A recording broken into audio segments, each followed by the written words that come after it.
Hey guys, we're having dinner right now with Jim. I know you guys have been waiting a long time for this one. It's coming out right now. Please comment Save the Children below to help us with the algorithm. You guys know that's hard to overcome. And buy a ticket to Sound of Freedom. Love you all. Enjoy the show.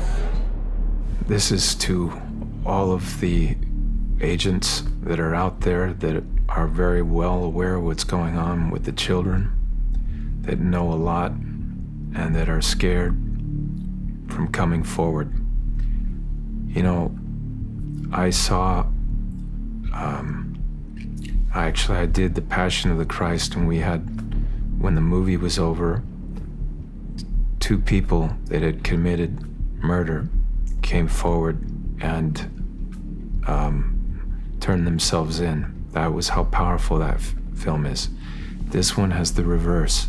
You watch it, you feel God's love and the power in this movie, Sound of Freedom, and it makes you unafraid. I was willing to come forward and speak truthfully on things like adrenochrome, organ harvesting, and was severely reprimanded by much of the media. And they claimed their fact checkers knew more, but they don't know like you guys know. I put you up against them anytime. And so, but I was a burden that I was no longer burdened with anymore. My career, I would never put in front of the children. And I just ask you to look in your heart, to go to the film Sound of Freedom, which is a phenomenal movie which represents you, and let that be your word against what these liars have done for a long, long time. Your word, which is from God, and to speak the truth to the American people. My prayers are with you. I love you guys. Thank you for all the help that you gave me.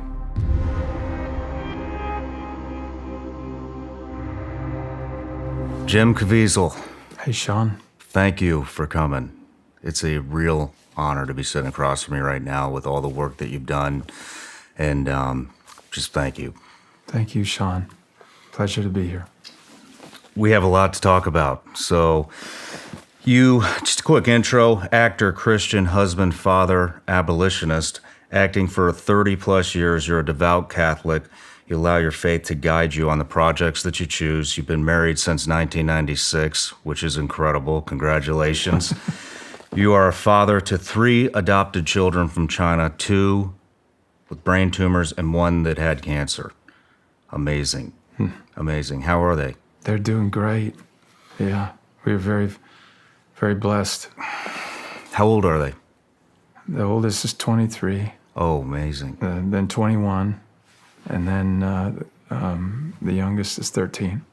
How old were they when you adopted them? The 2 oldest were 5 when we got them, and then the youngest was just a year old. That's amazing. And we didn't know what was going to happen. I just finished The Passion, and our first, the producer of The Passion, his wife Susie, was in the back of the church, and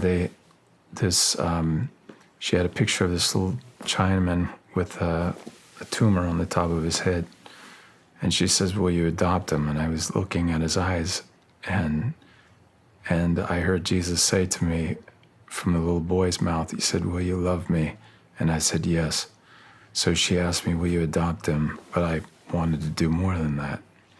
So that began the first of the adventure, and my wife heard the words, "Take the ones I send you." Wow. Yeah, That is, thank you for sharing that. sure. That's incredible. So, I just found faith a couple months ago. I grew up a Catholic, and when I joined the SEAL teams and some of the things that I saw just destroyed my faith for the better part of 20 years That you saw in the SEAL teams or that you saw in your faith? in the SEAL teams. Okay. And that just carried on until literally a couple months ago. I had a pretty profound incident. The way I describe it is everywhere I looked, I hated what I saw, and I started vocalizing it. And we had a discussion just before filming about this, but it was just everything. It was the stuff that I'm seeing happening to children, the pedophilia, the surgeries, the puberty blockers, the abortions, all of it, and everything else that's encompassing our country right now and the world. And when I started vocalizing it, I hit a point. There was a day where God showed up, and instead of everywhere I looked, what I hated, everywhere I looked, he was right there talking to me. And literally, I had 5 or 6 different things happen within 48 hours, and it was incredible. But so I think it's very not ironic, not a coincidence that you're here just a couple months later, and I've had some other interviews that we discuss. We go into this in detail, but everybody on the show always gets a gift, and usually it's a bag of Vigilance Elite gummy bears from my company. But for you, I wanted to give you this rosary. Oh. And so I want to tell you about that rosary. When I found my faith, I got public about it, and a good friend of mine, his name's Dom Razzo, we were together at SEAL Team 2, and then he went on to development group SEAL Team 6. And when he saw that I'd come out and announced my faith, he sent me that rosary to give me protection, and I've carried it with me every day since. My goodness. And with the stuff that you're about to uncover with this new film, Yeah. Sounds of Freedom, I think maybe you're going to need some of that protection. So it's my honor to pass that on to you. Thank you very much. You're welcome. But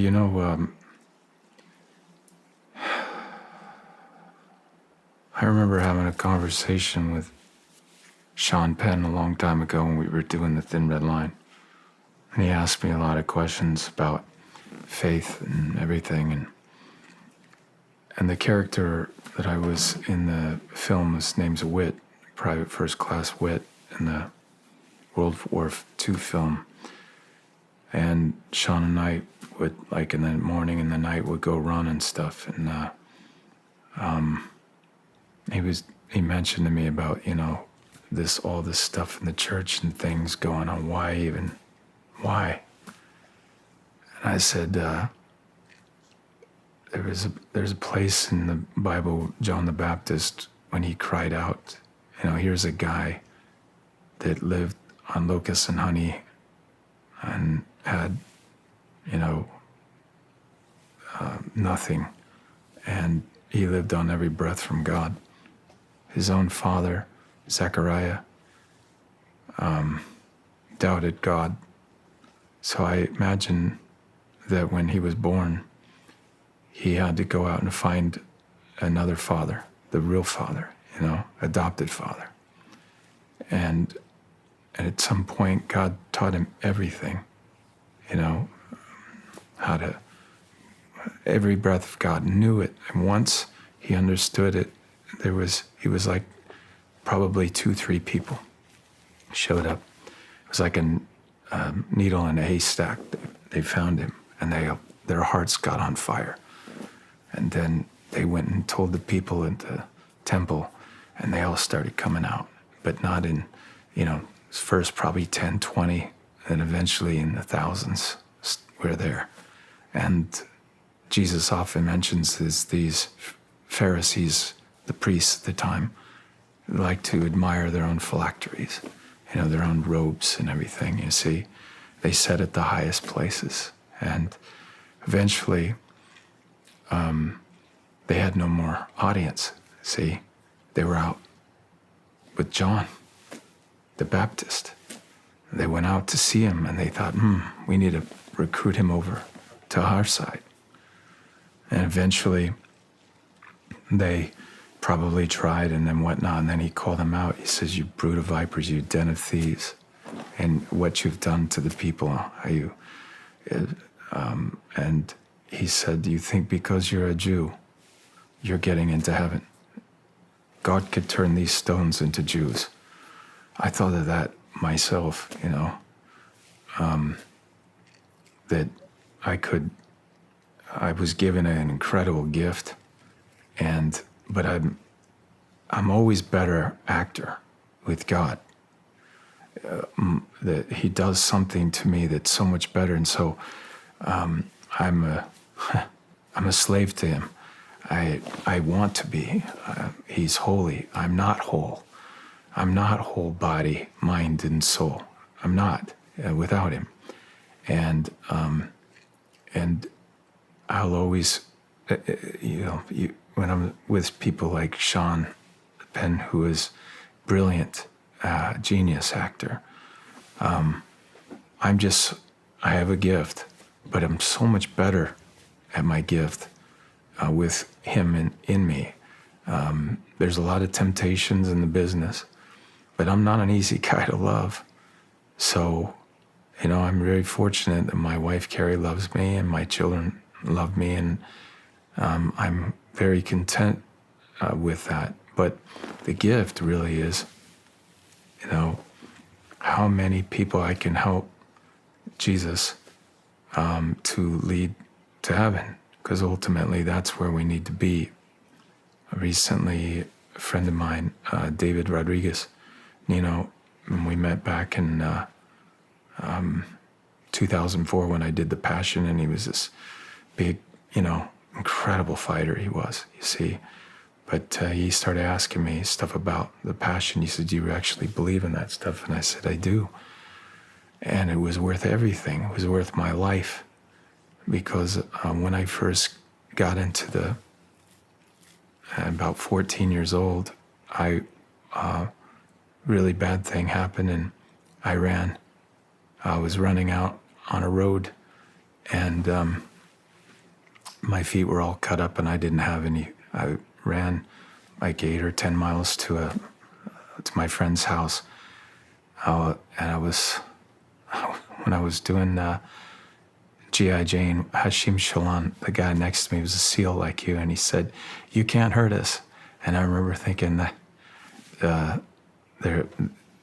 when you're wounded in the heart, physically you can do anything to me, but because my heart was so wounded, and I asked God to help me, I reached a point where I didn't want to live any longer.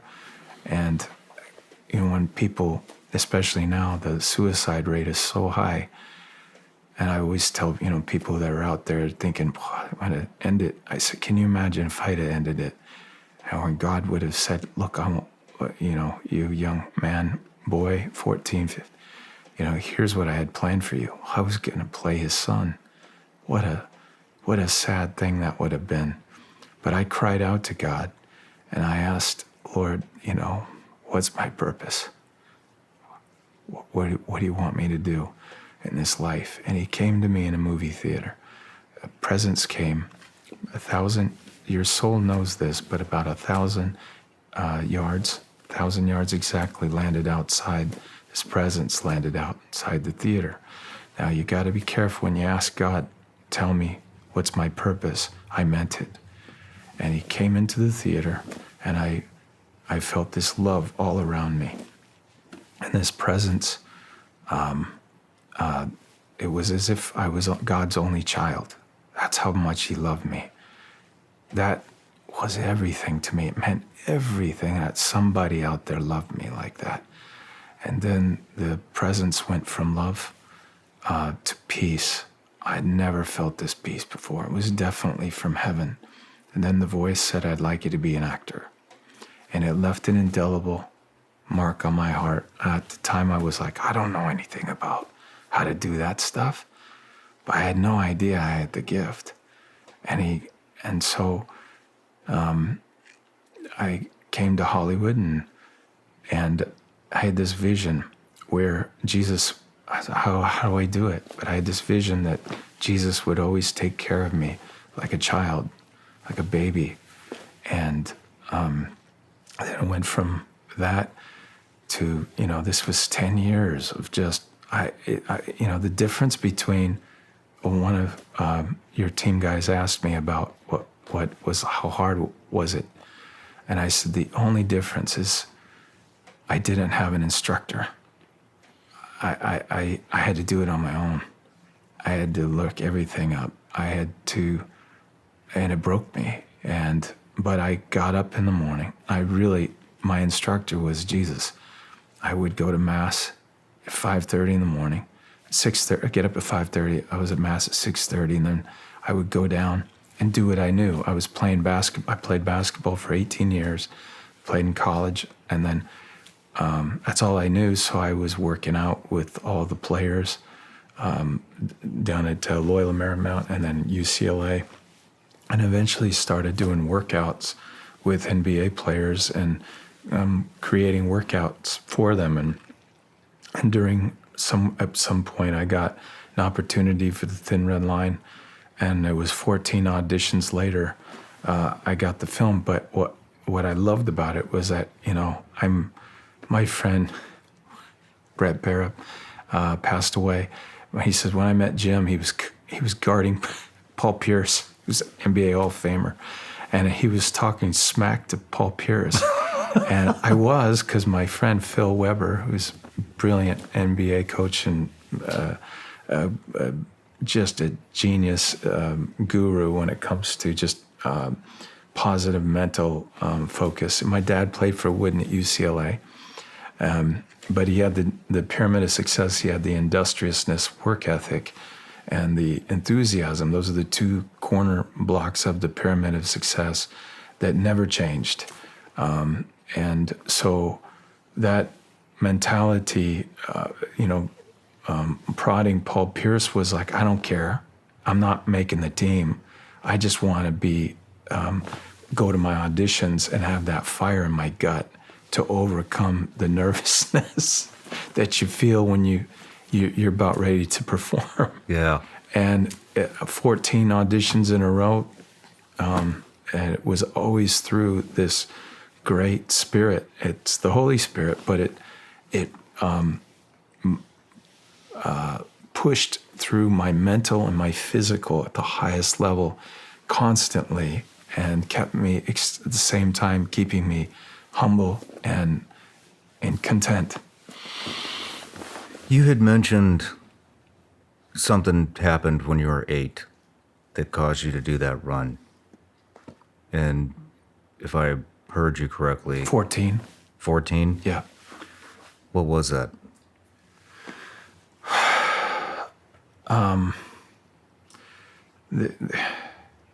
It's hard to answer because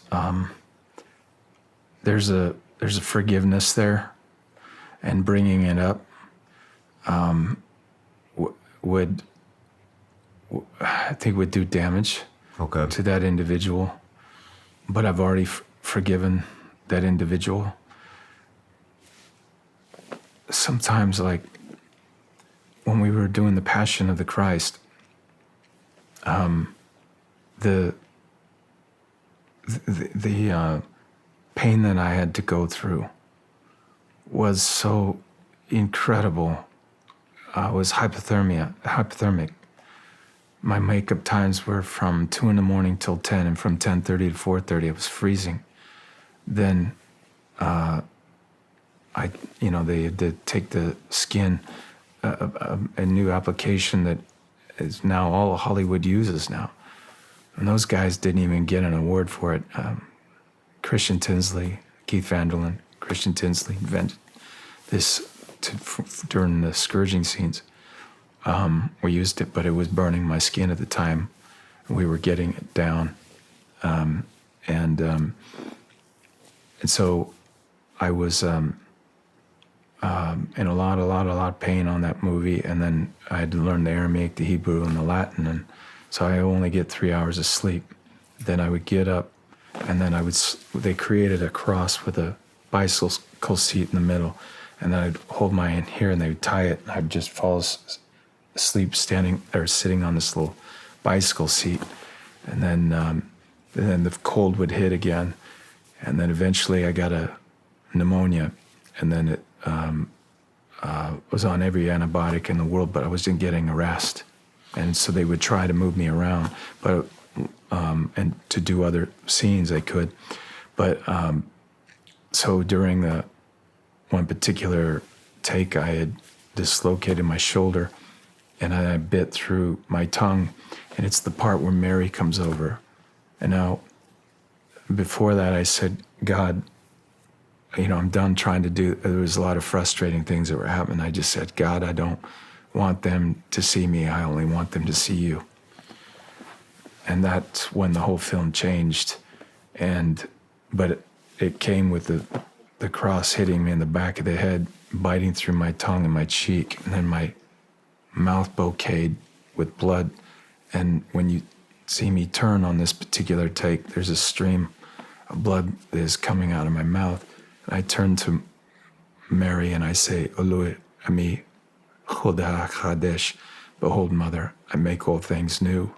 And at that point, then I take the cross. Now my shoulder's dislocated, and everything I got it over.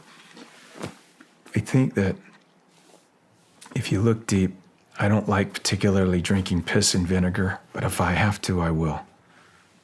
And especially when the outcome is saving souls. And I go back to myself when I didn't feel like anybody did. And God said he did. And so I want to love him and bring as many souls as I could to him. So it was always in my intention in that film that when people see it, that they do not see me, that they only see Jesus. It's not one of the most realistic film I've ever watched. And it really puts things into perspective. It did for me when I watched it. Backtracked in just a little bit, and then I want to ask you a couple more questions about The Passion. You mentioned forgiveness, and that whatever happened, it sounds like it was obviously very traumatic. I think a lot of people, including myself, struggle with forgiveness, with forgiving others, and maybe even forgiving themselves. And that creates a lot of toxicity, a lot of resentment, a lot of negative emotions. And how long did it take you to find how to forgive? I want to tell you all about this new meat delivery service I found called Moink. What I really like about Moink is they are from a small, rural farm town in Missouri, LaBelle, Missouri, right by where I grew up, and I love supporting small town business USA. Now, when I started looking into Moink, they educated me on the meat industry, and I want to share with you all a couple of facts, according to Moink magazine. 60% of all pork is produced by one company in the U.S., and that is 100% owned by the Chinese. 4 companies control over 80% of the meat industry in the United States. More than 10,000 different additives are allowed in the U.S. food supply. 99% of chicken, 95% of hogs, 78% of cattle in the U.S. are raised in confinement buildings or feedlots. It means they're not moving around freely. 80% of the antibiotics consumed in the U.S. are fed to animals. Here's a stat. In 2016, 18.4 million pounds of antibiotics were sold for livestock. And that's what you're eating. Suicide rates amongst farmers are the highest than any other profession, and that includes veterans, believe it or not. I found that alarming. Now, here's what Moink is doing to combat some of this stuff, which I really appreciate. Their livestock is 100% born and raised and harvested humanely in the United States of America. Their farms practice regenerative agricultural methods. They are free of GMOs, antibiotics, and all hormones. Their Alaska salmon is wild caught. Their beef and lamb are grass-fed and grass-finished. Their boxes ship from rural America, right in small-town Missouri. Love it. Their chicken and pork are pasture-raised. So, guys, check them out. Moink.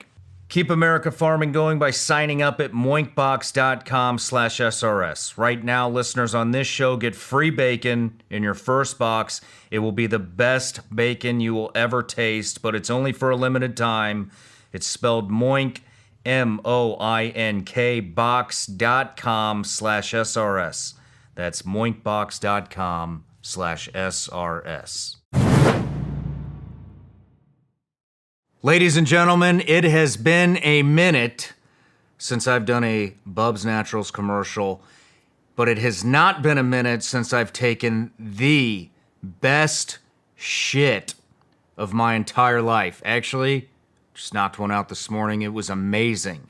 And I'm going to give you the secret. You ready? Here's the secret. You want the secret for the best shit of your entire life that you could do, I don't know, every day, maybe multiple times a day? Here's the secret. Bubs Naturals Collagen Peptide says it's good for joints, hair, skin, and nails. I'm surprised they don't put on there it'll give you the best shit of your entire life, but hey, I get it, right? And you mix that with the Halo Creamer, that's MCT oil. Put these two together, you're gonna have a explosive hell of a day. These things are both Whole30 approved, NSF certified, and USDA approved. So there's that. On top of that, hold on, wait, there's more.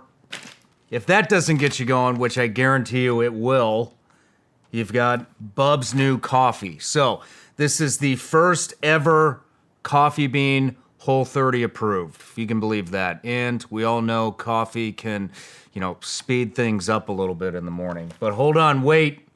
There's more. Apple cider vinegar gummies. Guys, I'm going to be honest. I don't know exactly what these things do for you. But here it says, promotes energy, immune support, promotes healthy digestion, and supports healthy metabolism. I can tell you one thing. Good luck just eating one of these things, because at the end of the night, I will crush an entire bottle of these. That will not give you the best shit of your life. I wouldn't recommend it. It will speed things up, but you may not like the final outcome. And hold on, wait. There's more. There's more. Bubs came out with a lot of new products. They have these Hydrate or Die hydration packets. Great for post-workout. All this stuff is great for post-workout, especially the collagen protein. Guys, here's another thing about Bubs. Bubs is a tribute company. It's named after Glenn Bubs Doherty, who was a Navy SEAL and a CIA contractor. He died defending our freedom in Benghazi. And Bubs donates a portion of every order to the Glenn Doherty Foundation, and they donate 100% of the proceeds from their products on Veterans Day every year. I love this company. They are just solid people with a solid product, and they just want everybody to experience the best shit of your life. Go to bubsnaturals.com, use the promo code Sean for 20% off, and let's get it going.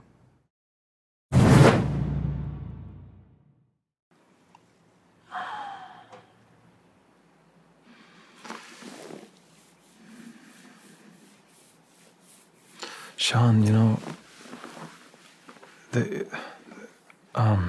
it's a journey. I think it's not, some people, I think it's instant. I think others, I think it continually, and I'll tell you this because there's pride involved in our whole makeup, and there's what are you listening to? There's two masters here.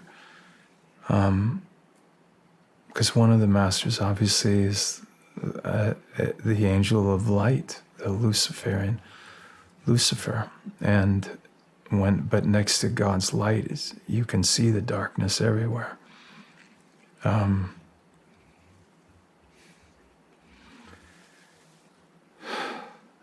When I focus on the scripture and I think of the things that I've done, that I've my own sin, and I shouldn't be forgiven for it, and he's willing to do that for me, then I have no choice but to do that for others.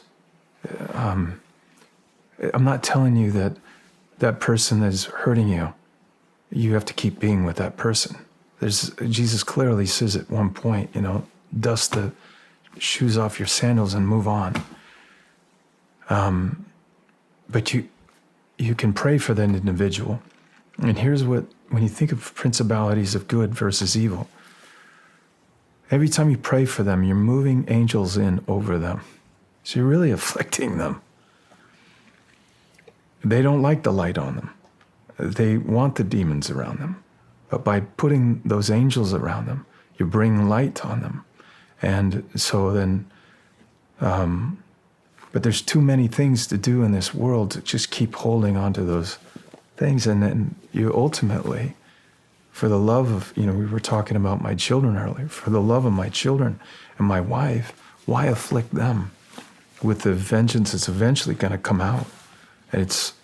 And you're not going to be who you used to be. It's like Darth Vader, remember Star Wars? You become more mechanical and you lose the childlike quality in you. You're not free anymore. You're oppressed. My prayer has always been, can I imagine that individual that I want to hate to come back into the light again? Yes, if that's your purpose, then pray for them. That's the best chance they have ever coming back. I mean, if they're that dark and that evil. But there are sins that are unforgivable. And Jesus talks about those too. That's the rejection of the Holy Spirit. And that is a lot what is with this whole thing with the children, that many of them will never ever get a chance, because when a lot of these pedophiles, and when they do these sins, God is telling them, do you understand? This is it. And they do it anyway. And so let the dead bury their dead at that point. I can't wait to dive into this subject. It's something that I made a promise to my audience that I would dive deep into this subject this year, and continue moving on. Back to the passion. Yeah. You had a extremely successful Hollywood career. I just want to say also that, you are a fantastic role model, and there aren't, especially coming from Hollywood, I don't believe there are very many people in that circle that are good role models, and I have a tremendous amount of respect for you because of it. And just doing some research on you before you got here, you've turned down scenes that involve nudity, that involve sex, for your faith, for respect out of your wife. I've not heard of anybody else doing that. Also, specific scenes that have to do with violence, from what I understand, you also turn those down. And it's just really refreshing to see somebody that can stand by their values with that amount of pressure in front of them and not fold. And I want to commend you for that.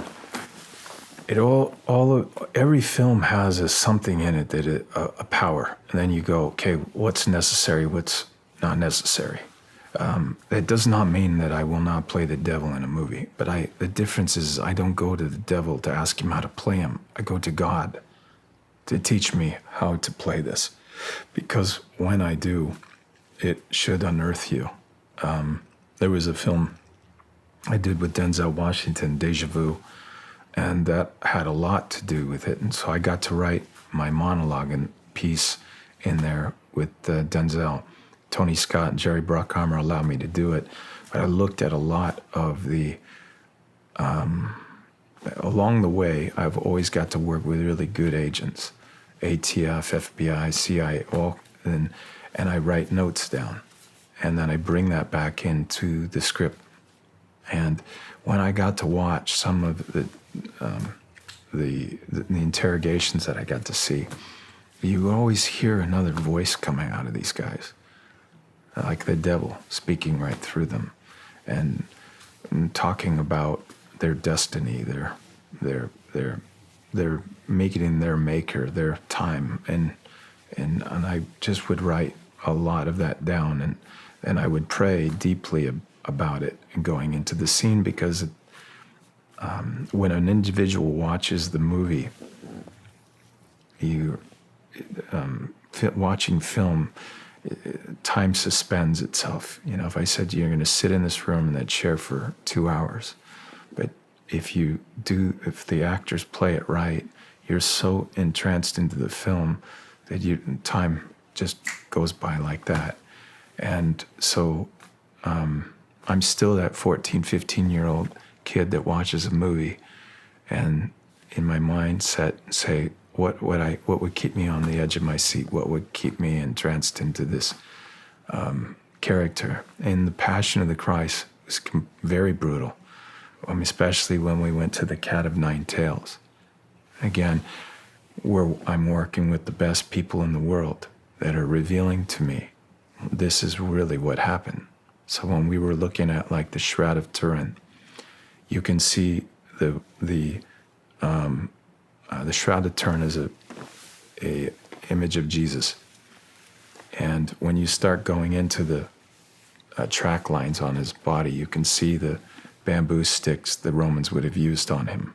But then you all see the deep ones where it looks like the Grand Canyon in your skin. And they like, I remember Keith Vanderland saying, people will go into shock, Mel, when they see this. I mean, this is a Cat of Nine Tails. This is horrific. And he said, I'll take him to the edge. So it was very brutal. But in that particular case, that violence was important because that violence is our sin. So it's always about committing to what this film needs to be. If you use every profanity in the book constantly, eventually you get numb to it. But you use it once, it'll hit you if you need it, if it's necessary in the film. Like, for example, if you watched It's a Wonderful Life, that film was very profound in its time and very hard to watch. And during Christmas, the most beautiful time of year. And you don't want to drop an F-bomb in that movie, you know? But if you watch it, it's very powerful because this guy wants to end his life. It's over. He doesn't see what his value in his life, and this angel comes to him and shows him, George, don't you understand? If you weren't around, these people they would never made it without you. We have to look at our lives like that. One of the most profound scenes in that movie was when Jimmy Stewart, the Capra, had that camera on him. He says, God, if you're out there, please help me. And those were real tears. That man flew 26 missions in a Liberator over Germany, World War II. And you understand that when you're flying over in that tight formation and one of those planes goes out, everybody has to remain quiet on their comms. Stewart lived with PTSD his entire life, and especially in that scene. And I'm sure that trauma played out there, but God used it in the most beautiful way. Just as some of the trauma that I grew up with, God used it in the most profound way in films like Sound of Freedom or The Passion of the Christ. When you got word about the project Passion of the Christ, it almost sounds like, well, how did you get word about that film? Crazy. I mean, if you... so I get a call that I knew Mel Gibson was, but I did not know who Steve McAvity. And that was his key producer, main guy. That guy did Braveheart, which was the previous film Mel had directed 15 years earlier. And so they invited me to do a film about what it was. I think it was Tom Hanks and Mel Gibson were going to do this together. It was on Mavericks. It was the big surfing wave. And the director that wanted to direct it was Kevin Reynolds, who just directed me in The Count of Monte Cristo. So I went to meet them, and Mel wasn't even supposed to show up, but he did about 40 minutes in. And we were talking about the movie. I didn't think the script was there yet. Now, that was going to be a hard film to shoot because I'm not a surfer, but I was a basketball player. So I thought maybe, anyway, but the material wasn't there. And I was talking to him about the material, and then all of a sudden Mel pivot to something. And then I went back to when I was a young man in the theater. And I said, oh my God, this is why he called me to become an actor. And I said, you want me to play Jesus, don't you? And he looked at me, he was smoking a cigarette, and he just, yeah, put his head down. And he was really scared. And I said, okay. He just, what? What? Like, how can you, what? Okay. So I had all that preparation. What was the fear, do you think? Well, 2 days later, he called me at my house, and I was taking the garbage out. And I heard, I picked up the phone, and I said, yeah, I was busy. And he goes, hey, Jim, it's Mel. And I said, Mel who? And he goes, I don't know, Mel Brooks. Hey, he was smoking a cigarette, and he goes, do you still want to play this Jesus guy? If you do, you may never work in this town again. And I was like, scared. It scared me. I was telling you, I just bought a Lamborghini. And I was, I'm gonna have to give all this stuff back. And I was scared for a moment, and then this peace came over me. And I could feel it. It was from heaven. And I said, look, man, we're all called to carry our cross. If you don't pick up and carry your cross, you will be crushed by the weight of it. And then he got really quiet on the phone.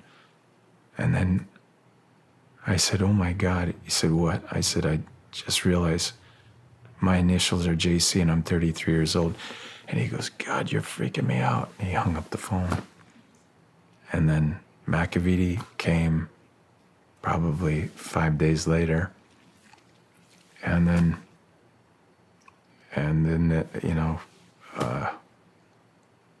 that was it. Did Mel have fear too, to ask? Sure he was. What do you think his fear was? None of us are good enough to do it. None of us are. It's because of who we are, our past, everything, what we're talking about. But the shame. But I told my friend about that. His name was Ivan. And I said, he said, Jim, God doesn't always choose the best, but he chose you. What are you going to do about it? I kept my rosary with me. I prayed. I took the Eucharist every day. And I went to confession every day. The rosary is awesome because you're meditating on the entire Gospels.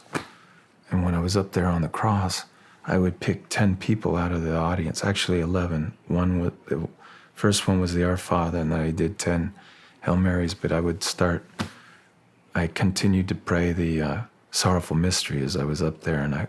So I started in the Garden of Gethsemane. I thought of the entire garden.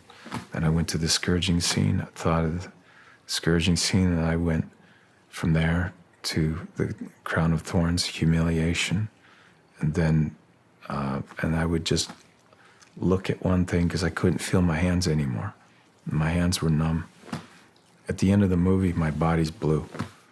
And they brought a stand up, and this doctor came up, and he could hear my heart was in AFib. I would have to have 2 major heart surgeries, including open heart. and then I was struck by lightning on the last shot of the movie. And so I just kept going, but I remember hearing Jesus say to me, "Am I too close?" And I said, "You're not close enough." So I was I was at peace that, that if this happened, I felt like I did something in this life. I served my purpose. Why would playing Jesus Christ destroy your relationship with Hollywood, or potentially destroy it? Why would they shun you? Well, they did it immediately when I took the film. I was on all the studio lists.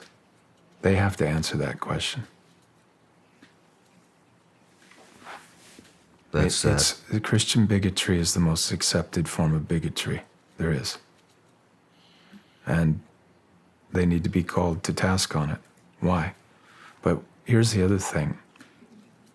Why do we pay money to go to their shit? Why?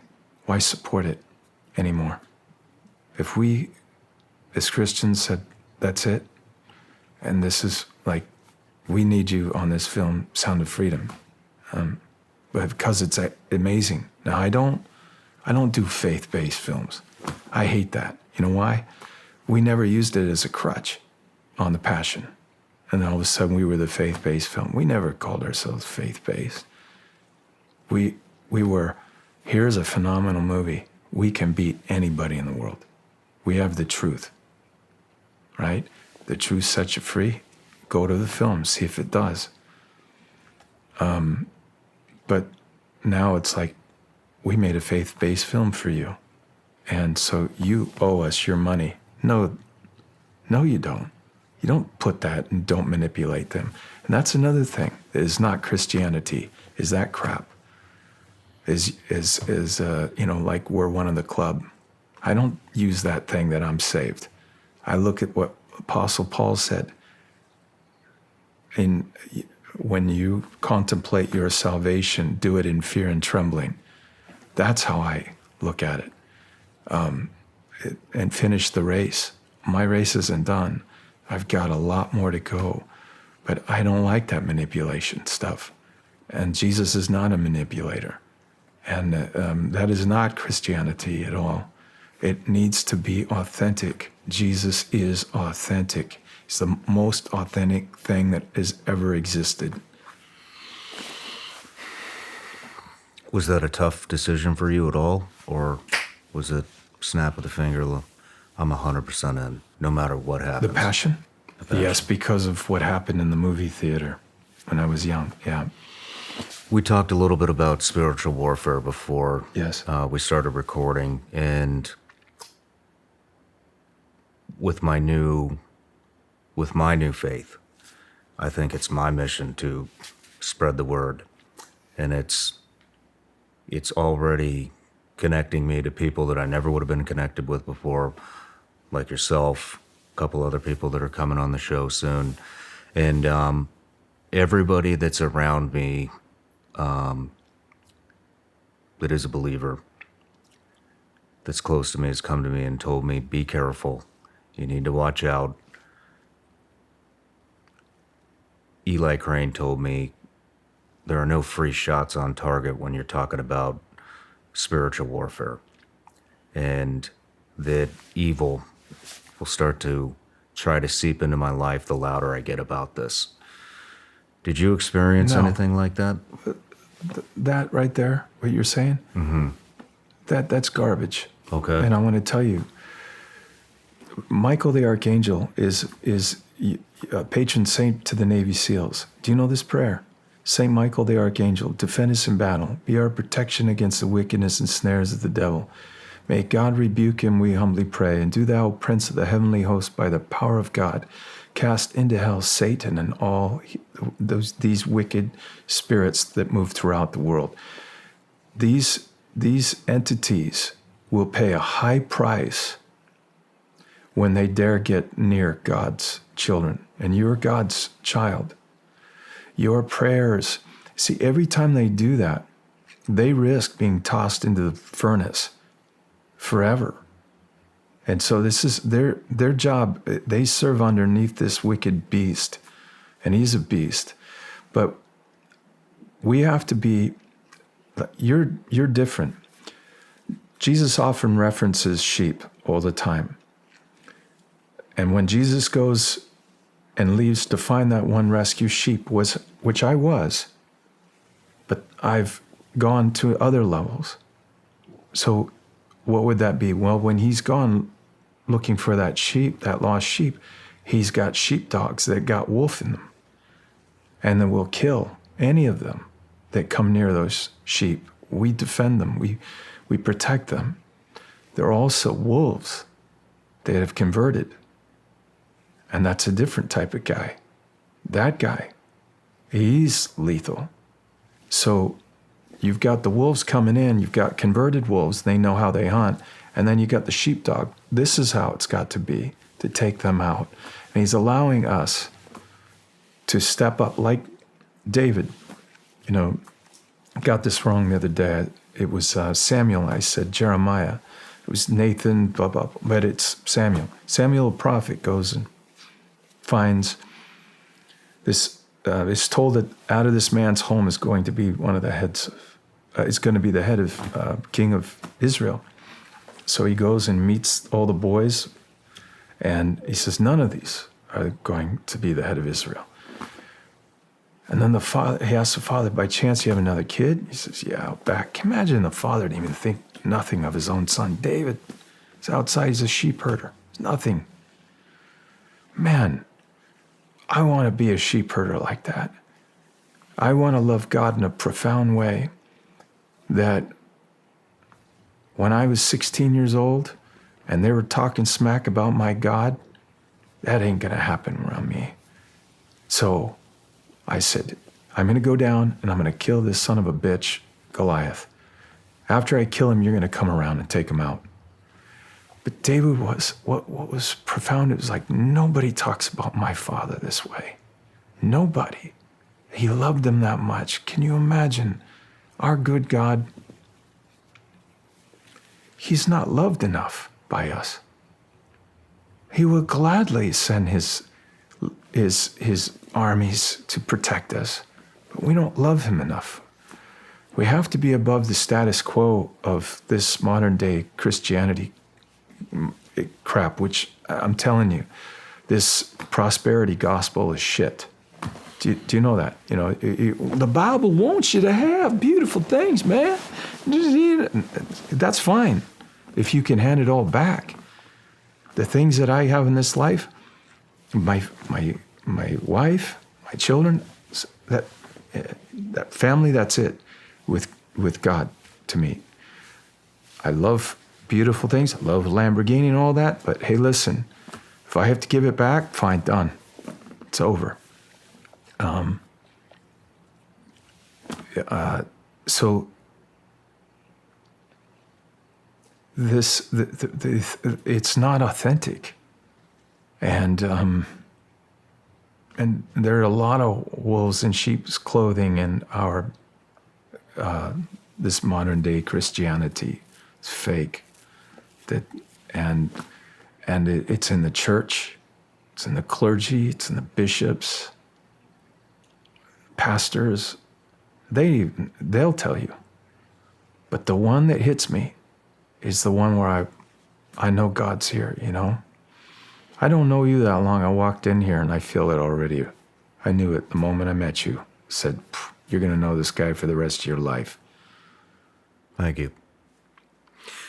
Jim, reason I'm asking is there are some definite things that happened during that film that I would consider to be a deterrent, especially to weak people. You were electrocuted, struck by lightning. We talked about some of the other things that happened. We talked about, I mean, even from the beginning when you accepted it, you knew you were going to be shunned. Do you think that was a deterrent from the devil to keep you from doing this? Sure. On the way up the hill, he said, "You're a dead man." And my response to him was, "Praise be to God." This week's episode is sponsored by BetterHelp. Hey, everybody. We've all hit segments in life that become very tough to get through. And sometimes, on top of everything that you're going through, then you have tough decisions you got to make.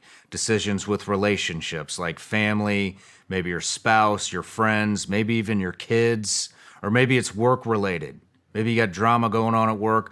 Maybe it's a career change. And the path forward, it's not always clear as day.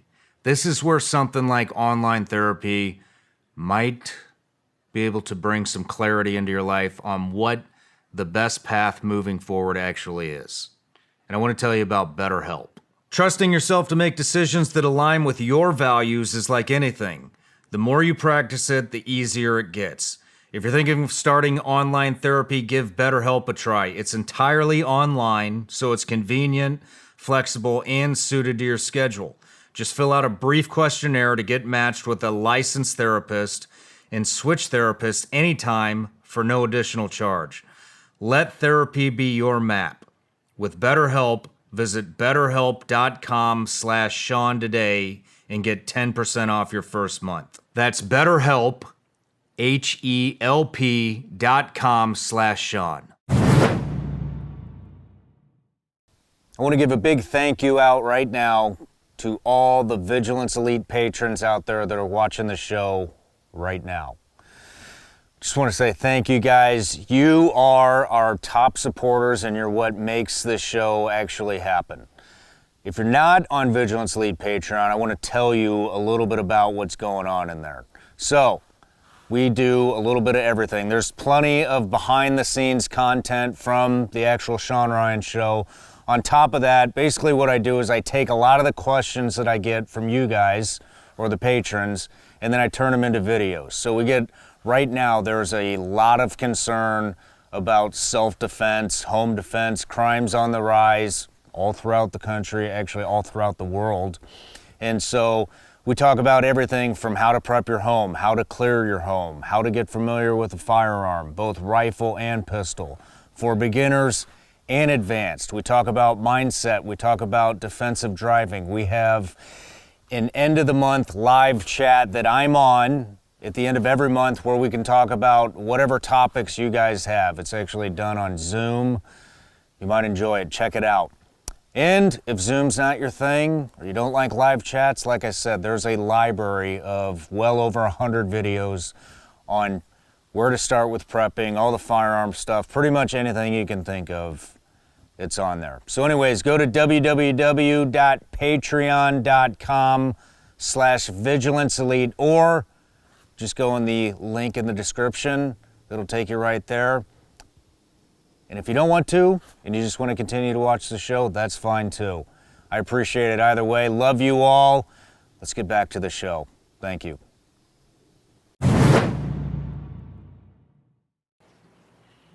I didn't want to live to see what was going to come from that movie anyway.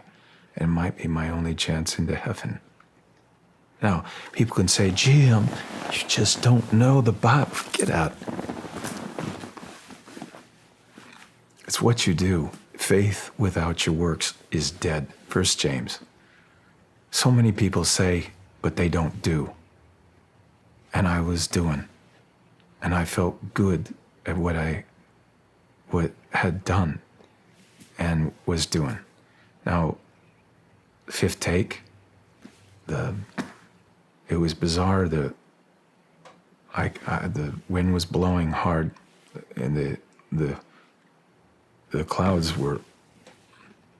It felt like I could jump up and touch them, and that was very mystical.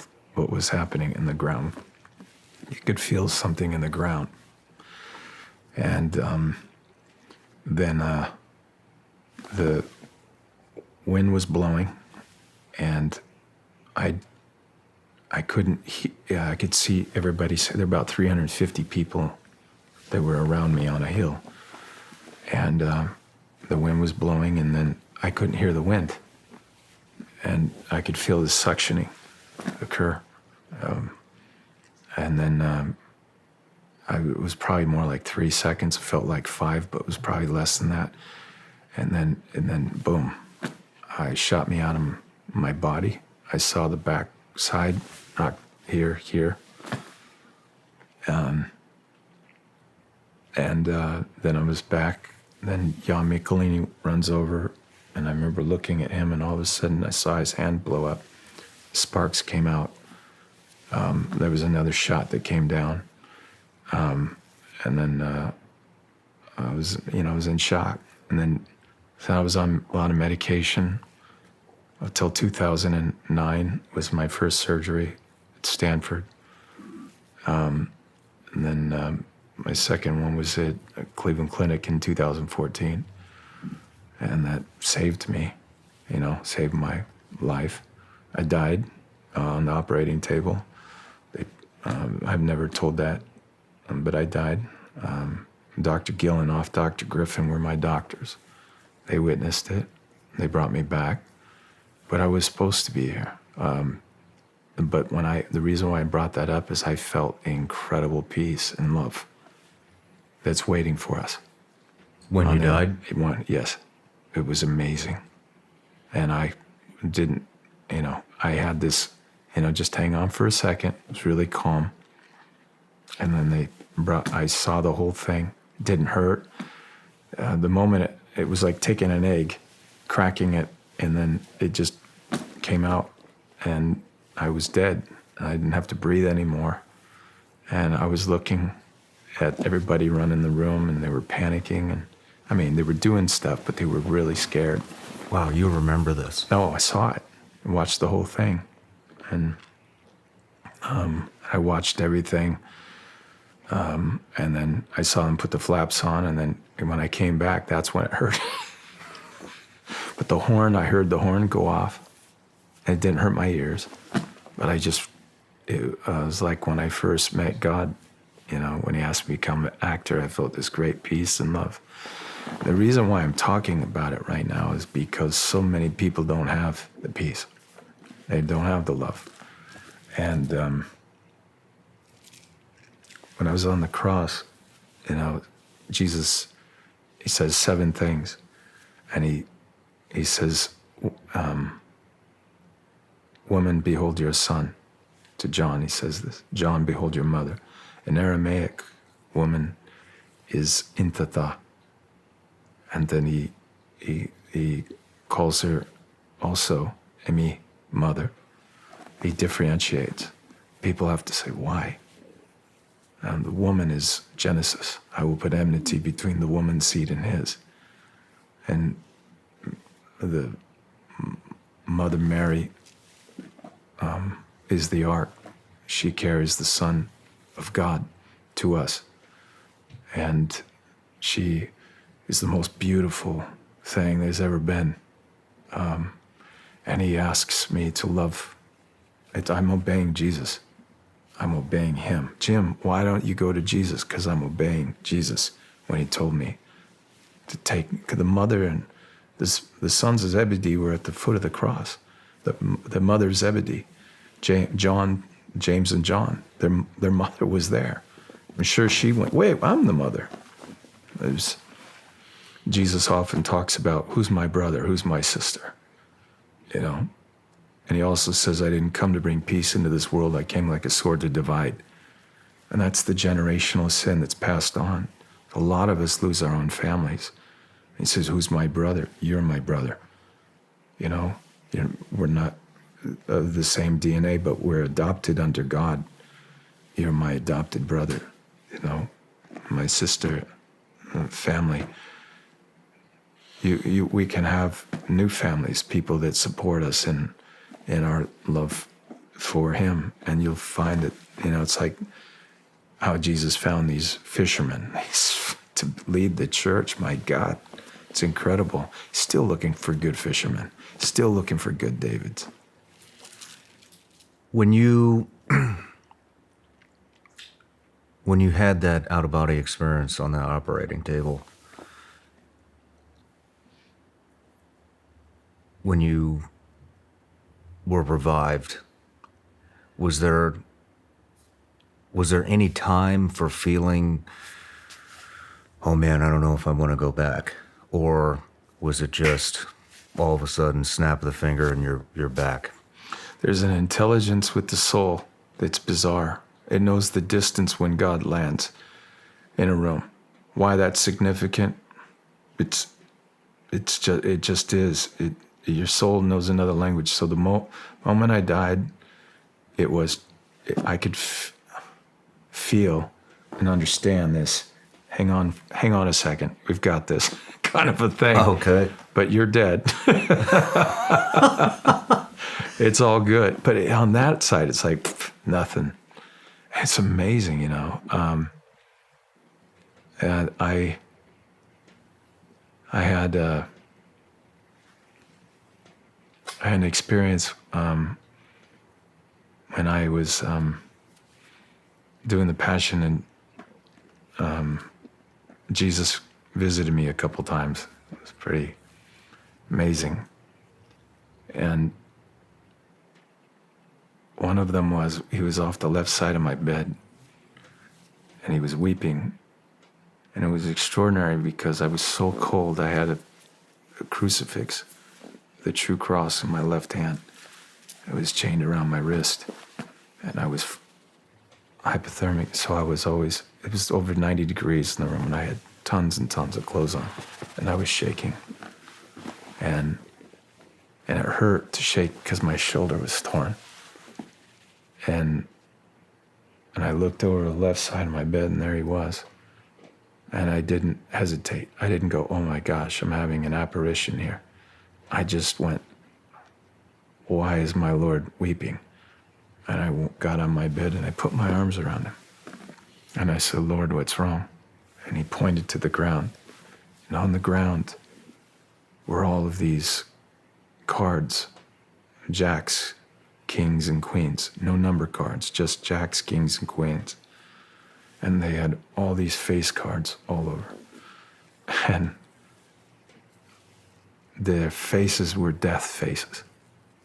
Jesus says, I am the vine, you are the branches. You live in me, live for eternal life, you know. But when the leaf separated from the tree, that was their death mask, right before they entered into hell. These people were giving incredible gifts all throughout time. And they started with 1 for me, 9 for God, 2 for me, 8 for God, and eventually 9 for me, 1 for God, and then all for me. This is how the game works. And I knew that he was telling me when I asked him, I don't want them to see me, I only want them to see you. I believe he was warning me. Do you understand that where this could go? Because there's going to be a version of you going to heaven, and then there's a version of you going to hell. And I said, I will never betray you. I know what Peter said. I've learned from them. I will not do that to you. When you asked me earlier, you've done this, this, this, this. Yes, those are good things. But you don't want to have a 0 in your life.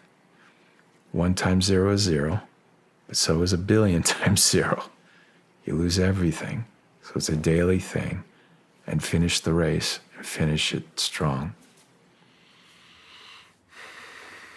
That's a great way to put it. That makes a lot of sense. Thank you. Let's move into your latest project, Sounds of Freedom, with Tim Ballard. How did that come about? By making the right decision today. Tim Ballard saw The Count of Monte Cristo, and that was a rough one. That was a hard film, because there was a point there where they removed God from the screenplay, and I asked them to put it back in, and they did. But the scenes were too long. They had to be shortened. But that God will give me justice was not in there when I got the rewrite, when I came to Ireland to shoot it. That had to go back in. So I was the wrong guy for the movie unless they put it back in. Thankfully they did. So that's the film that Tim saw. The other film was The Passion, and he was profoundly moved by those two films. Now, because of the trouble I got in after The Passion, when they clearly said this is an anti-Semitic film, and I clearly said that Jesus is a Jew, and we have science behind this, I've done nothing wrong. And this film is a righteous film. And look at the public. They love this movie. Why will you not allow me to work in this town? Okay, now I did get parts. I had friends that gave me great favors and helped me along. But it wasn't the same from that point on. Now, Tim Ballard saw those two films. And had I not made the decision, I'd never, been a part of it. But again, when God asked me, I'd like you to be an actor, it wasn't going to be easy. This was going to be one of the hardest things I've ever done. And it just short of The Passion. But it was the hardest thing because of the children. Now, Tim Ballard came to me. First was Eduardo Verostegui, the producer of the movie, and Alejandro Monteverdi, the director, both very talented and both extremely needed in this particular team. It required a producer that was going to lose all the money on the movie, and we were finished. Disney was going to buy Fox, so Disney, obviously, when they saw this movie, there are executives that want the film, but they're, eventually the bad one out, and this is not something they want to represent their company. Count of Monte Cristo, okay, but not this one. They did not want me for this role. Whoever it was at Fox, when Tim met with them, and he said, no, I gotta have this guy. This is who I want. So I met those three individuals, and that led us to go down to Colombia. And my wife just saw a movie or a show called Narcos, and she didn't want me anywhere near down there in this particular time when we were down there. It was crazy. And Tim said, well, tell Carrie, my wife, that Jim will have 30 Navy SEALs around him. Sure, some of them are Rangers and Delta too, but anyway. They always say SEAL teams. But anyway, one day I was at work. She gets on the phone. She calls me, and she goes, do you have protection around there? I said, oh, yeah. And I don't know, maybe only 2 today. Where are they? They told me. And well, in this particular moment, they were on a mission. They took down a really big group of guys, and they saved 200 children while we were filming. So it wasn't the safest place. At one point we were in Cartel, and area, and where we were shooting, I went to go get my sunglasses, and I had guys like you coming up to me and going, "You can't ever do that again. They'll pick you up here in a heartbeat." And we were in their territory. What part of Colombia were you in? Bogota, Cartagena, Santa Marta,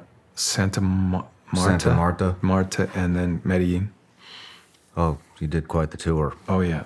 Yeah. So let me I don't know a whole lot about the film as it's not out yet, but it's about, from my understanding, it's about the life of Tim Ballard, what he's doing, and what he's doing is saving children all across the world from being sex trafficked, exploited sexually. Yeah, so he CIA moves to Homeland Security, and the frustration is he's getting these pedophiles and these traffickers, but he's not able to save the children. That's what he really wants to do. They were down in Calexico, and where they took down the guy, Ernst Limpachinsky, the guy that I come in one of the worst trafficker pedophiles I've ever seen. And they picked this guy up, and this little boy, about 5 years old, and he says, "Will you save my sister?"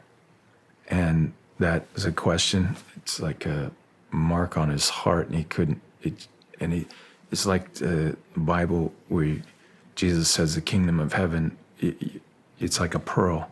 He would sell everything, do anything to attain this." That's what he did. He went down to Colombia, sold his house to hit the money, what he had out. He was 10 days of getting his pension, and he goes down to Colombia to find this little girl. So it's like, That's what Tim did? yeah, that's what he did. I had no idea. Yeah. That's incredible. Yeah. So it's taken, the film, but with a huge heart, you know. So is the entire film in Colombia? Yes. Well, I mean, we shot it parts in the U.S. and Calexico at the border Okay. as well. Let's talk about some facts Sure. to go into sex trafficking. It's considered a modern form of slavery. The United States is the #1 consumer and producer of child abuse content. The Department of Homeland Security estimates that child trafficking has an annual global profit of $150 billion. Human trafficking has already passed the illegal arms trade and is going to pass the drug trade. About 2 million children are trafficked every year worldwide. That's how serious this is. That's just a few. But that's just the facts. beginning of it all. I mean, the trafficking, it's first part to the public. You know, I've learned you get too far in front of the narrative, they don't believe you. If you were talking about trafficking around 290, when I was doing Monte Cristo, you never heard about it. And it would be conspiracy theorists. Do you think this is getting bigger, or do you think that the information is just getting out? Do you think, I guess what I'm asking, do you think it was always this? I think it's much bigger. You think than it's that. growing? Oh, I think it's already bigger than that. I think it's much bigger because I've talked to Tim about the numbers from other guys and then gone over to Tim and goes, yeah, I mean, those are good numbers and everything, but it's bigger than that because there's other forms of the business. This is just what we know. Yes, on that part. I mean, it's we've been talking about 6 million. 2 million at least are also involved in the organ harvesting and all the other shit that's the stuff that it's just beyond. They're cattle.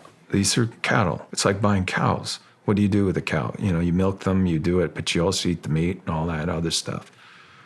And it's far worse than people are willing to go to. But listen, it's not going to solve the problem by people.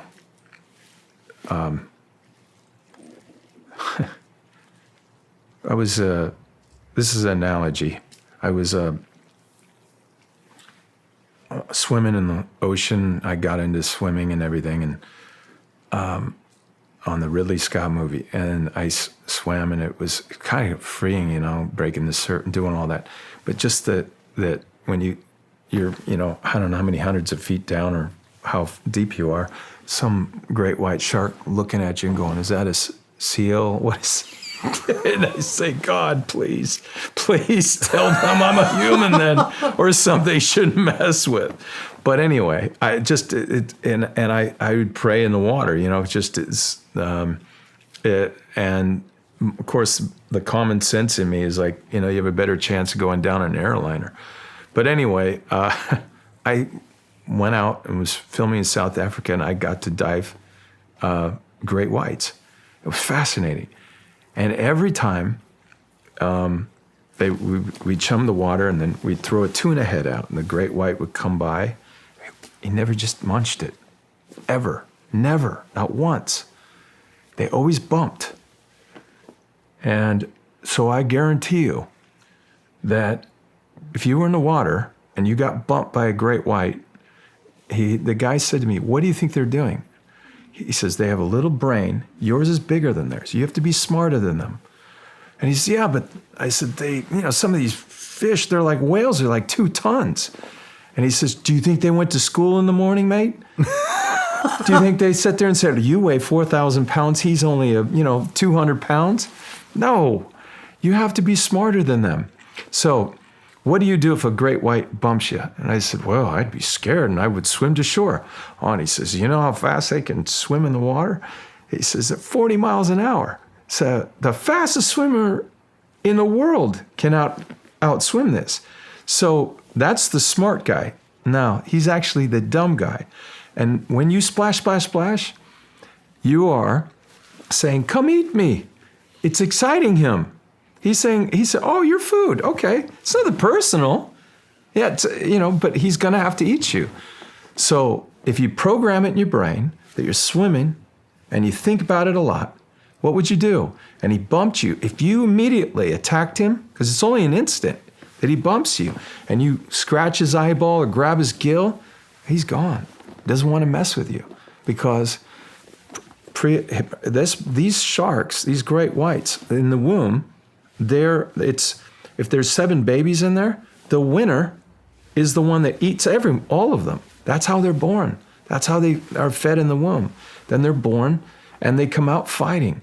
And so they know if they don't know what you are, they're going to bump you to see what you do. So think of that when it comes to children. All right, you have 4 children. It's 4th of July. You're sitting outside there and you don't want to know about all the bad things that are going on. Your child's taken. You're never going to see that child again. Now, go to that mother and father and ask them, would you have wished you had some sort of plan that could have prevented that from happening? They're going to say yes, but they won't. They won't do it. And if you just looked around, the film is powerful because when you watch it, you learn, oh, these are the warning signs. This is how routinely it occurs. This is what they're looking for. Then when you're looking, and it's what I talked about earlier, God here, it's like Michael the archangel, you're with you, and you're a stalker. You're a predator. You're letting them know. You'll go after them. And they don't want anything to do with this. So the great white walks away. No more trouble. No more. Why people don't do this, I don't understand. But this is not the Bible that I know, that I read. We have to weaponize ourselves from God's shield and his protection and stop being afraid of the devil. Do you know more Christians, these modern day Christians, are more afraid of the devil than they are of God? Let me explain. God could kill the devil without a glance. The devil has no chance against God. This isn't it, God here and the devil here, Jesus here and the devil here. It's this. It's more like, here's a creature, devil, here's a creature, human. What are we? I'm going to ask Almighty to come into me and to not be afraid. We talked about it earlier. Jesus, in Scripture, 365 times, one time every day in the Bible, says, do not be afraid. There's a reoccurring theme here, and it's overcoming fear. From talking to you about your childhood, doing the Passion, doing this, now Great Whites, now the Bible. We talked, you'd brought up organ harvesting, and that's something I didn't realize that we were going to get into that. Is that in the film? Did we talk about that in the film? No. It doesn't go into that. Okay. We don't go into that. Okay. We go into the trafficking part of it. It's the going into what I had to look at to get to where I needed to go. So I have many agents that I've worked in 30 years, my career, that trust me, that have worked with me. And when I was reading the script, I wanted to know about Tim Ballard. How is all of this true? Yes. Okay. So then working with people that could give me information that can make this screenplay a lot deeper. And going through that is where I got in some, it was beyond how bad this really is. So you really wanted to understand every aspect of what's going on before. So I did a movie called Frequency and got to see things I couldn't believe. Just seeing a person that's dead and how they die and what it looks like is fascinating. And then how jaded these guys are when they stick Bengay in their noses and go into a room and you can taste stench. I mean, you can taste it. I worked on a farm in Hanford, California, and my job was to get the cattle in the chutes, and the vets would put these vaccinations in them, and every now and then one of these big heifers would die, so we'd tie wire around their hooves and drag them out, and it was so hot when we went back next day, the stench was beyond anything. Now you put human beings in there. And so, so when I go and do a film, you playing these guys, you get to see what they're like. You get to see how they talk. And one guy's eating a sandwich while that stench is in the room and doesn't even bug him. One of my buddies was pulling something out of a river, and it was just horrid. And he's eating a bagel with cream cheese in it, and his locks. He's just, he's like, "Are you kidding me? You're eating right now?" He goes, "I'm hungry." But that's so important, because you can't. That's stuff that you got to put in this screenplay. That has to be there, and you kind of understand who they are, where they've been, and everything. And I always go to mass and I pray and everything, and I'm always looking at a corpus on a cross. And eventually, my life, unlike you, I know I'm gonna die someday, but we all are gonna die, right? So, I wanted the people to have the most real experience that they could have on the screen to a certain point, And then the other balance is when you walk out of this film, your heart's on fire. This thing's unbelievable. It's an incredible movie. So we can't show you all that stuff that I've seen, but I can take you right to the edge, Alfred Hitchcock, and to understand how real it is. And one of the big things I was going through is Tim couldn't keep any of these agents for long because it was so bad with kids. And so there's a scene in there. So the stuff that I did get to see that made me weep, I started thinking about that. And so what we did, and for those of you who are going to see this movie and don't want to know about this part, then shut your tell them. Mm-hmm. But we were shooting this, and I had this idea where we took the camera, and this particular scene, you don't see it, but this video, this man goes over and rapes this little girl. And how old? 7. And you don't see it in the film, but you see him start to make the move. And then I asked the DP not to tell Alejandro, the director, this, but I asked him shoot. So I took the video monitor and moved it into my eyeball, so you could see my iris. So the eyeball is 20 feet in a movie theater, and you see it start to sweat, and you don't know, you can't quite make out what's going on, and then the eyeball, from what I'd seen, and the screaming is the hardest thing. The sound of it. So the sound of freedom, there's a sound that you hear from these little ones that is so horrific that you will never forget it. And for 2 years, I could never forget it. I had a friend of mine that came to my house, and in the morning, she's weeping, and she came over, her name is Debbie. She was hugging me. Why? I said, what's wrong? You were bawling. Really? What was I doing? So I had been sleeping, and I go to this dark place. My body had to process this out in my dreams. And a lot of them I don't remember. But I had to pray deeply. But it motivated me to want to get these sons of bitches. And this is where I say it's the only unforgivable sin. And they don't deserve to live any longer what they've done.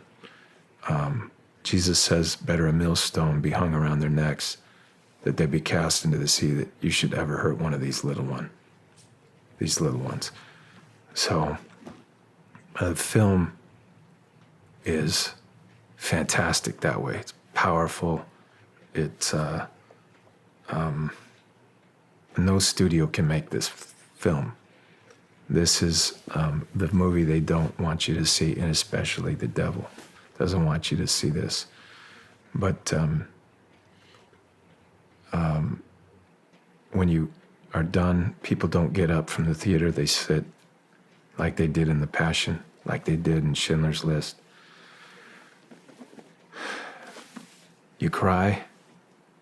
You're going to laugh. You're going to do all this stuff, but there's a huge adventure. Be on the edge of your seat. But eventually, when enough people walk out of this, they're going to start looking at, wait a minute, this Miss Rodas on April 26 gave testimony, sworn testimony, that 85,000 children disappeared across the border. Just disappeared. Where did they go? And then you start wondering, wait a minute. Fool me once, shame on you. Fool me twice, shame on me. Public is now going, hey, 3-letter agencies, what do you really know about what's going on here? And I think most Americans are waking up to the fact they know what the hell is going on. How long did you immerse yourself in that environment to understand understand how profound this problem is? 1 day. It only took 1 day. No, on that part, 1 day. Not even that. Just, I couldn't take it. But I had to understand what he was going through. And I didn't know it was going to go there. It was more like, are you sure you want to go further than this? And I saw this movie a long time ago called Silent Scream. They were saying the baby in the womb screams when they tear it apart, they pull it out. That was hard to watch. And from that point on, I was always pro-life after seeing that. But the difference is, on the outside, you get to hear him scream. And now the only way to combat that is to get them. And so my weapon is acting. My weapon is film. And I can use that and be the voice in that film through Tim and from God coming in. And it's a most important film since The Passion of the Christ. These are films that will never be forgotten. I remember when Tim came down and asked me how it was going, and I said, we have lightning in a bottle. Well, you think it's going to come out? No. It's taken us several years to get this thing out. And the devil didn't want this one out. But too late now. What kind of deterrence did you encounter during this film?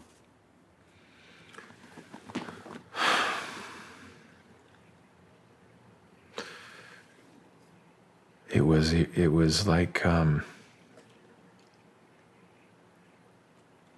had a friend of mine that survived a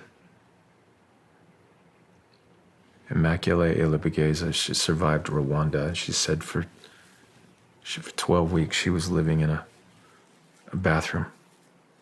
And they killed over 1 million people in a short period of time. I wouldn't say it's that, but before Rwanda occurred, she said it was like an evil, like Christmas in reverse for those 12 weeks in Rwanda when that was going on.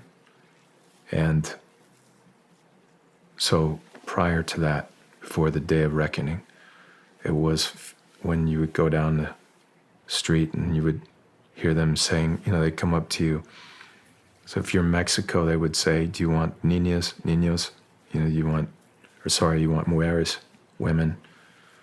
And the cigars would have tried to find, but when you go down to Colombia, they would be like, you want mujeres, women, and then they would say, you want niñas, little boys, little girls. So you got to see like that. And then when they were doing the film, they were running operations down there while we were there. Tim also, there's a gal, the villain in the film, she's a real character. She was out of prison at that time. And so you got pressure from the people to arrest, and then the ones on the inside, and I'm sure from the world that is involved in this, because I think it goes all the way to Planned Parenthood, the jugs of plastic containers they use the children. I think those go to the biolabs. And I should say that I know they do that. They send them to places like that all over the world. These biolabs, I think this is part of the whole business. What do they do with them in the biolabs when they receive them?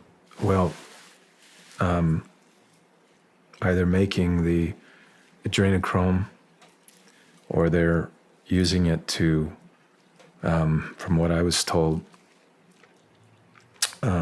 is that, and also for making agents to, kill people with it. So, if I'm a half Irish, half Swiss, they can get my DNA code and create a cocktail and put it off in an airplane, and I'm the only one that dies of a heart attack in the plane. And then you watch a James Bond movie, and you go, boy, that's really weird. So. Wow.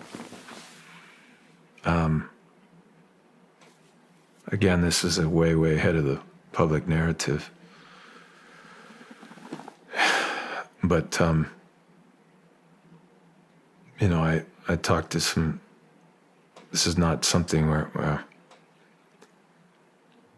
it's suggested to me that this is probably why this world cabal is involved in all of this stuff.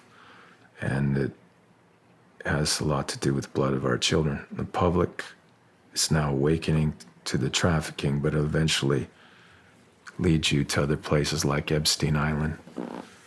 And in this film,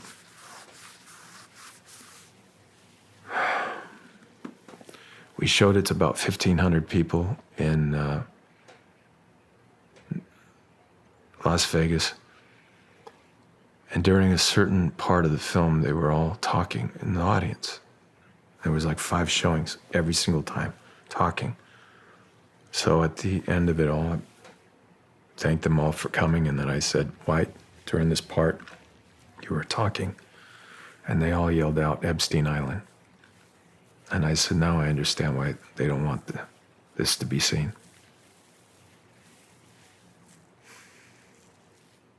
That's heavy. It's listed in the NIH, adrenochrome. Organ harvesting is another whole. That's when the whole thing went off with me, with Tim Ballard, when he started talking to me about that. But again, I'm here to, we don't go into that in the film.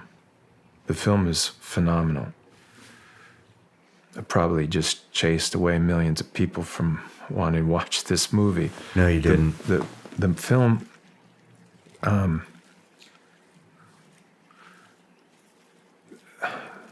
film is like It's a Wonderful Life. It's what? This is about what and how? Yeah, I know. What does this have to do with the tea in China? It is, if you weren't around Tim Ballard, none of these children are going to live. And as hard as it has been for him, he was willing to take it in the heart for Jesus. And King David, when David was a boy, same thing. And I was the same thing. And God doesn't make junk, but he can use things that you've been through in your past.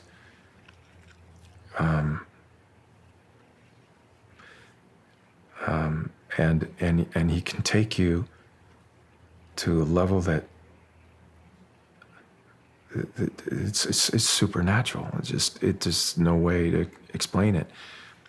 I was the best I ever was on that movie because I was unafraid. And that love is the greatest in its form, highest form, is the best you'll ever be if you get to that place that you give your life and I'd give my life for these kids. And that's what it did. We're not chasing anybody away with this audience. We had spoke about, I just did an episode with this guy, Ryan Montgomery, who's an ethical hacker, and he's unveiling, he weighs about 85 pounds, and he's going after these guys by himself. Now he's moving into other organizations, and it was the fastest growing episode that I've ever had. And that's saying a lot because we've had some really big ones, and this kid came out of nowhere. He's got, how do I say this? He doesn't have a lot of clout around him. Nobody's ever heard of him.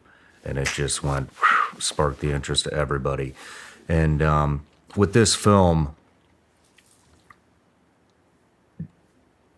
do you think this film is going to bring truth, but also educate kids, parents on how this is happening, where it starts, and put the fear into people, into pedophiles and predators that are targeting these children?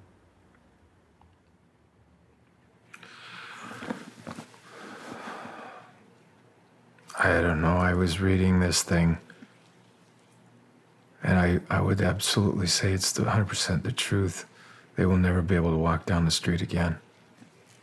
That's coming, without a doubt, and it will be a great day. This needs to be done. This is the worst time in the history of all humanity right now we're living in. You know, when you read biblical times, we're 8.5 billion people on this earth. Biblical times, not that many people, but when you read Moses, they killed the babies. During the time of Jesus, Herod, they killed the babies. They tried to annihilate them. It's the same thing, same devil. And this is going to end. I know it, but whether I live, that I would give my life to make this end. And that's where I'm completely connected to Tim in this role. And King David, or David, is the 16-year-old. And that, you know, God could come to us and, you know, be from small towns and just say, you know, all you got to do is cry out to God and ask him, what's my purpose in this life? And certainly it can't be one of being afraid and to trust Jesus that he's got you, man. You know, I know that a lot of people out there right now have recently had my dear friends who committed suicide And a lot of people want to know, if God loves them or not.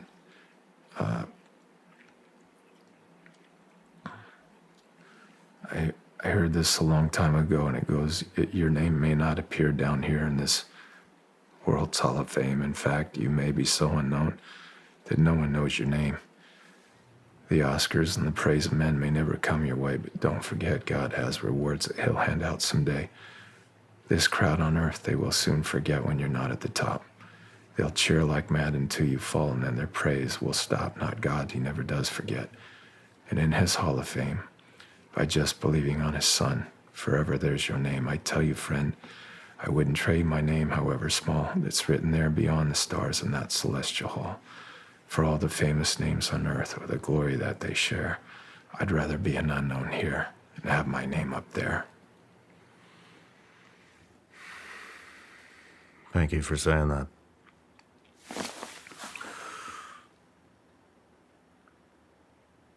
When is this coming out? 4th of July.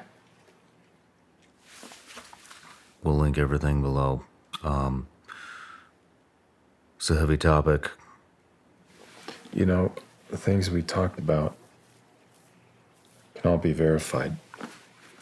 So all you fact checkers out there, these fact checkers, you go to college for that, get a master's degree in fact checking.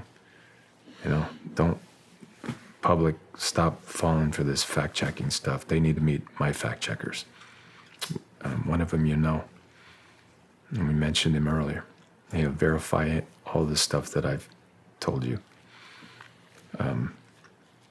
So those guys, they should be terrified of those guys.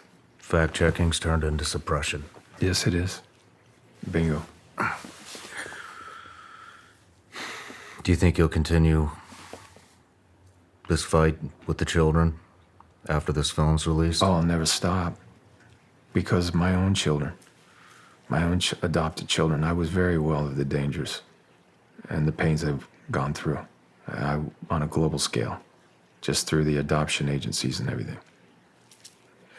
This is you have to verify people when they come in and, we help save children. Pfft. A lot of these guys are honeypotters. They come in and they're wolves in sheep clothing. So, and they're not there to save the children. They're there to take the children, make money off them. I think we need to get Tim Ballard in here. Talk to him as well. What's next for you, Jim? I know you have Resurrection. I would think so, or Sound of Freedom too. But as far as the industry, it's a different thing now because if you want to win an Academy Award, you have to have an L, a G, a B, a T, a Q, plus something, and that just it's insane. Some of the greatest films of all time would never qualify for the Academy anymore. Well, I think the clout of all those awards is diminishing very rapidly. Yes, amongst the public, and we're seeing that. Oh, with it's everything. coming out. People are. Look at Buddy Light, man. I used to drink that all the time. I'll drink regular water or my own piss before I touch that. Good for you. The Resurrection. Yeah. When does that start? Has it started? Yeah. Oh, the writing. Yes. I asked him, "Would you be ready to go in January?" He said, "Yeah, maybe." So how about the end of the fall? He goes, "Yeah, maybe." September? I said, "Yeah, maybe." He's so funny because last time he did that, I said, "Okay, well, won't be till January," and then all of a sudden I get the call, "Hey, you ready?" And we went in September, October. So who knows? I know he's working on that right now. He's doing a movie with Wahlberg So he's finishing that, but he's been on this for a long, long time. And then it will be the biggest film in history. It might be 2 films. Could be 3, but I think it's 2. I can't wait. I cannot wait for that. And then you have another project coming out as well. Sounds like it's going to be a 4-part docuseries, if I'm correct. That's Tim's. They haven't come to me for that yet. Okay. But, yeah. But there'll be. They wrote this second Sound of Freedom, and that's even better script than this. The first. The first is pretty darn good. So there's that. Can I ask what that's about? The second one, Yes. Haiti. It's about Haiti. Yep. Is that... Why Just- Haiti specifically? Because he went down there and did that operation down there. So it's just like, it's not so much Sound of Freedom 2. Okay, it's just, this is the next mission that he did. Okay. Okay, so this is gonna keep going. Well, based on the success of this film, the people love it enough, the demand's there, the screenplay is there. I mean, it always is the screenplay, everything, at the level of it. And then at that point, it's a lot of prayer, and these aren't easy. I don't get the easy ones. Yeah. Learning Aramaic was crazy hard. How do you manage all this personally? I mean, you're taking on a lot of weight covering this type of, or being a part of this type of a topic with sex trafficking. I have nowhere else to go. This is where I go back to the movie theater. It was like, this is, take the ones I give you, okay. You know, but I didn't know I could do this. I just believe in him. Before I even believe in myself, I believe in him. And if he says I can do it, I know I can, because he says it. It's a difference between actors that I work with that are phenomenal. They think the talent came from them. Mine came from God. Now, I'll boast in my talent from God any day. I'm not afraid of any actor in the world. But again, it keeps me simple, and just, it keeps me away from getting too haughty-taughty and just being ready, to. Humility is a great. Mother Teresa said humility comes from humiliation. So when I get humiliated, and the last 2 years on the adrenochrome was quite humiliating. But I knew one day the truth is coming, and it's coming. So, and as I said, I'm not the easiest guy to love. My wife will tell you that, but, I am loved. And I've got my children that I love, and they love me, So I've got a good thing there. There are rumors out that you and Mel Gibson are going to come together to expose some of the stuff that's going on in Hollywood. Is there truth to that? Not really. Okay. I think what you're seeing right now is, he did his part, I'm doing mine. I'm glad you're doing it. Nobody else is going to. Thank you. Thank you. Well, Jim, I just want to say it was a real honor to have you in here today, and I appreciate the conversation and the time, and most of all, thank you for being a good role model and somebody that kids can look up to, adults can look up to, and find some solid direction. Can I say something to your audience? Absolutely. Mila thieloko marehe mahaki hida. Hita hivu dina kokavel diana avef lakom. Antun, hita hivu lakom. My commandment to you is this: you love one another as I have loved you, so you love one another. God love you. Thank you. Amen.